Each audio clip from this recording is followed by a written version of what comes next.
और खबरों का रुख करेंगे फटाफट अंदाज में। भारत के खिलाफ पाकिस्तानी दुष्प्रचार अभियान को लेकर केंद्र सरकार ने बड़ी कार्रवाई की है। देश के खिलाफ प्रोपेगेंडा कर रहे 20 यूट्यूब चैनलों को सूचना और प्रसारण मंत्रालय ने ब्लॉक कर दिया है।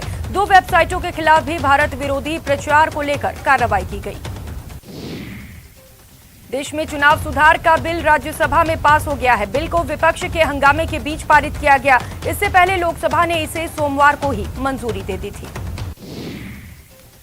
दोनों सदनों की मंजूरी के बाद इलेक्शन रिफॉर्म के बिल को राष्ट्रपति के दस्तखत के लिए भेज दिया जाएगा। इसके तहत वोटर आईडी कार्ड से आधार लिंक को किए जाने का प्रावधान है। लोकसभा में लड़कियों की शादी की कानूनी उम्र 18 से बढ़ाकर 21 साल करने का बिल पास नहीं हो सका। लोकसभा में विपक्ष के हंगामे के बीच ये बिल संसदीय को समिति के पास विचार के लिए भेज दिया गया। समिति इस बिल की विस्तृत जांच करेगी। लखीमपुर हिंसा मामले को लेकर विपक्ष ने आज भी जमकर हंगामा किया। विपक्ष ने केंद्रीय गृह राज्य मंत्री अजय मिश्रा टेनी के इस्तीफे की मांग को लेकर संसद में यह मामला उठाने की कोशिश की। कांग्रेस सांसद राहुल गांधी ने कहा कि एक मंत्री ने बेटे ने किसानों को मारा है। ऐसी रिपोर्ट भी सामने आई है कि ये कॉन्स्पिरेसी है, लेकिन प्रधानमंत्री उस मंत्री के बारे में कुछ नहीं करते हैं। उत्तर प्रदेश में विधानसभा चुनाव से पहले आरोप प्रत्यारोप का दौर जारी है। इस बीच प्रियंका गांधी ने यूपी सरकार पर गंभीर आरोप लगाए। प्रियंका ने कहा कि उनके बच्चों के इंस्टाग्राम अकाउंट तक हैक किए गए हैं। उन्होंने तंज कसते हुए कहा कि सरकार के पास कोई काम नहीं है क्या।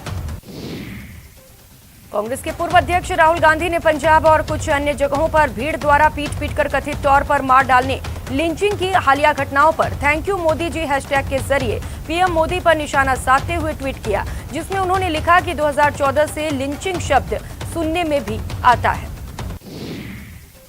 बीजेपी आईटी सेल प्रभारी अमित मालवीय ने कांग्रेस नेता राहुल गांधी पर निशाना साधते हुए ट्वीट करते हुए कहा कि मिलिए राजीव गांधी से। मॉब लिंचिंग के जनक, सिखों के जनसंहार को सही बताते हुए कांग्रेस ने सड़कों पर खून का बदला खून से लेंगे जैसे नारे लगाए।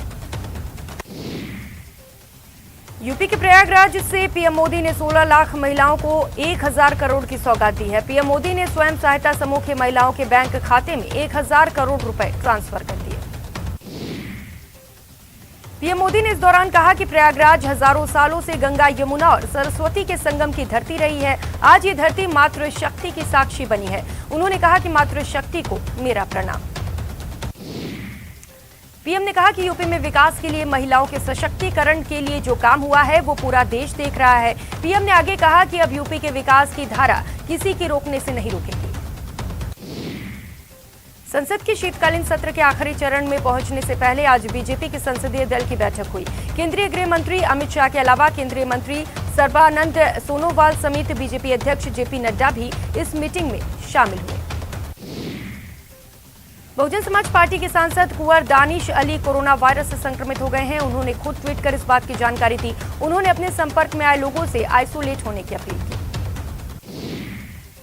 कोरोना का नया ओमिक्रॉन वेरिएंट दिनों दिन बढ़ता ही जा रहा है। देश में अब तक ओमिक्रॉन के 200 मामले सामने आ चुके हैं और दुनिया के 90 देशों में ये वेरिएंट फैल चुका है।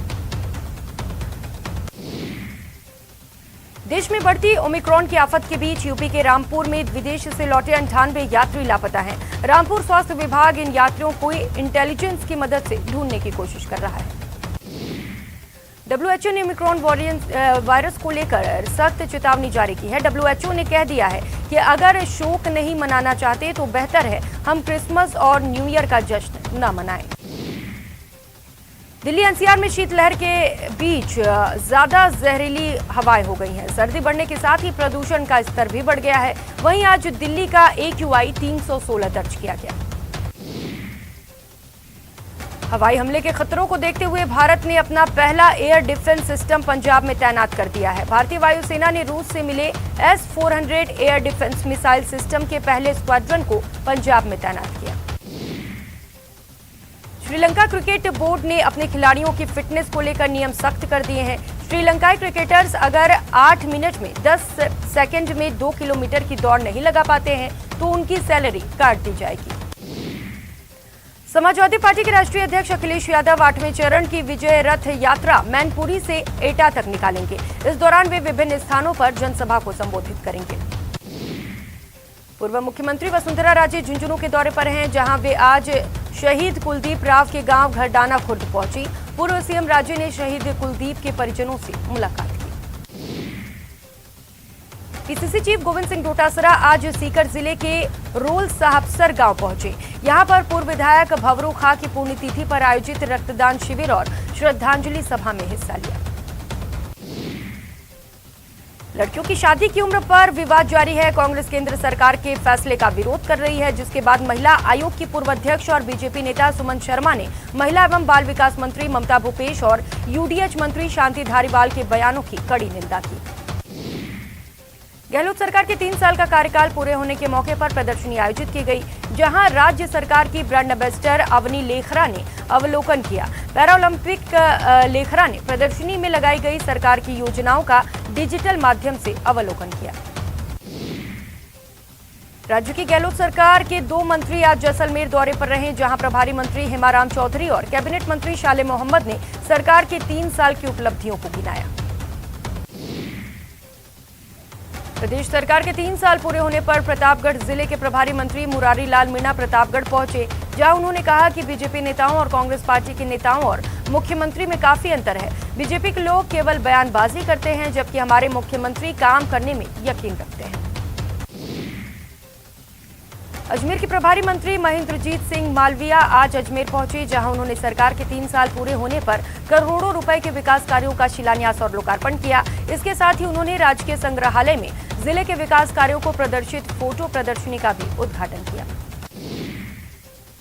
प्रभारी मंत्री महेंद्रजीत सिंह मालविया ने कहा कि सीएम गहलोत ने गरीब को गणेश मानकर इन 3 सालों में कोरोना संकट के बावजूद बेहतर काम किया और अब बाकी 2 साल में विकास की रफ्तार को और तेजी से आगे बढ़ाया जाएगा। गहलोत सरकार के 3 साल पूरे होने पर प्रभारी मंत्री हेमाराम चौधरी जैसलमेर पहुंचे। उन्होंने जिला स्तरीय विकास प्रदर्शनी का रिबन काटकर उद्घाटन किया। उन्होंने जिले भर के विभिन्न विकास कार्यों का शिलान्यास और लोकार्पण किया। सवाई माधोपुर के प्रभारी मंत्री भजनलाल जाटव ने मुख्यमंत्री निरोगी चिरंजीवी स्वास्थ्य योजना के तहत चिरंजीवी शिविर का उद्घाटन किया और शिविर का अवलोकन किया। इस दौरान उन्होंने अपने ब्लड शुगर की भी जांच करवाई।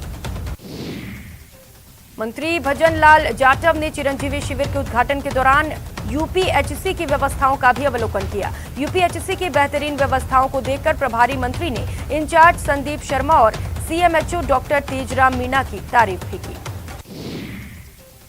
जोधपुर जिले के प्रभारी मंत्री सुभाष गर्ग ने मीडिया पर गोविंद सिंह डोटासरा के बयान को गलत तरीके से पेश करने के आरोप लगाए। मंत्री गर्ग ने कहा कि पत्रकारों का सीधा संबंध खबर से होता है और वही उनकी खुराक होती है। गहलोत सरकार के 3 साल पूरे होने पर प्रभारी मंत्री जिलों के दौरे पर हैं। सीकर की प्रभारी मंत्री शकुंतला रावत भी जिले के दौरे पर हैं, जहां उन्होंने दावा किया कि गहलोत सरकार ने पिछले 3 सालों में हर क्षेत्र में विकास को नई रफ्तार दी है। सरकार के 3 साल के जश्न कार्यक्रम में शामिल होने झुंझुनू आए जिला प्रभारी मंत्री ममता भूपेश को विरोध का सामना करना पड़ा। लोगों ने इस दौरान सरकार के खिलाफ जमकर नारे लगाए। हालांकि पुलिस ने विरोध करने वालों को खदेड़ दिया। महिला और बाल विकास मंत्री ममता भूपेश ने लड़कियों की शादी की उम्र 21 वर्ष करने के फैसले का विरोध किया और कहा कि लड़कियों के ये फैसले किसी भी सूरत में सही नहीं है। मंत्री ममता भूपेश ने कहा कि अगर भारत में वोट देने की उम्र 18 है तो शादी की उम्र 21 क्यों की गई। उन्होंने केंद्र पर मनमाने फैसले लेने के आरोप लगाए। उन्होंने कहा कि ये फैसला क्यों किया गया है उनके समझ से बाहर है।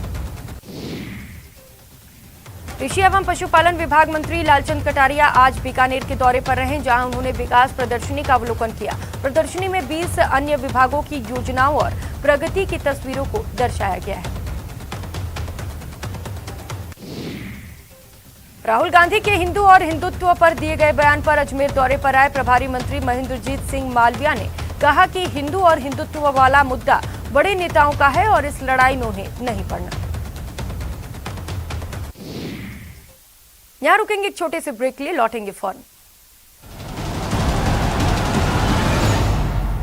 ब्रेक के बाद आप सभी का स्वागत है। खबरों में आगे बढ़ेंगे।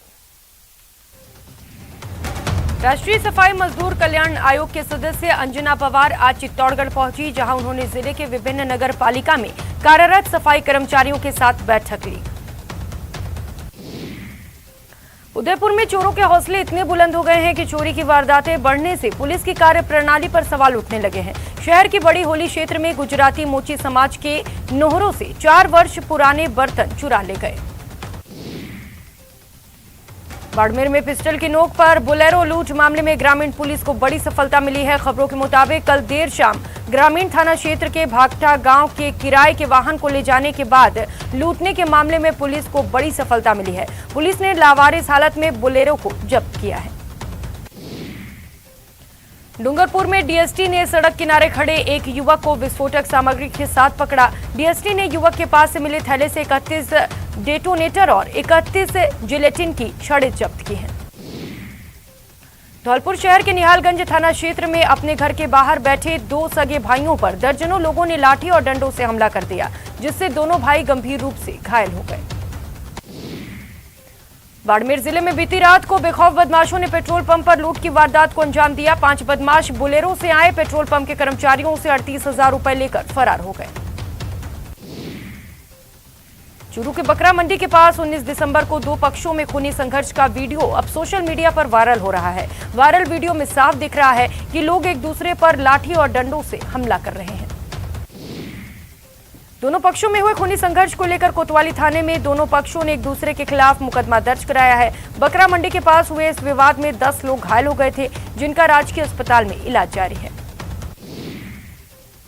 कोटा में पुलिस ने राजस्थान गुंडा एक्ट के तहत कार्रवाई करते हुए 9 अपराधियों को जिला बदर किया है। पुलिस ने आपराधिक गतिविधियों पर अंकुश लगाने के लिए 9 आदतन अपराधियों को चिन्हित किया है।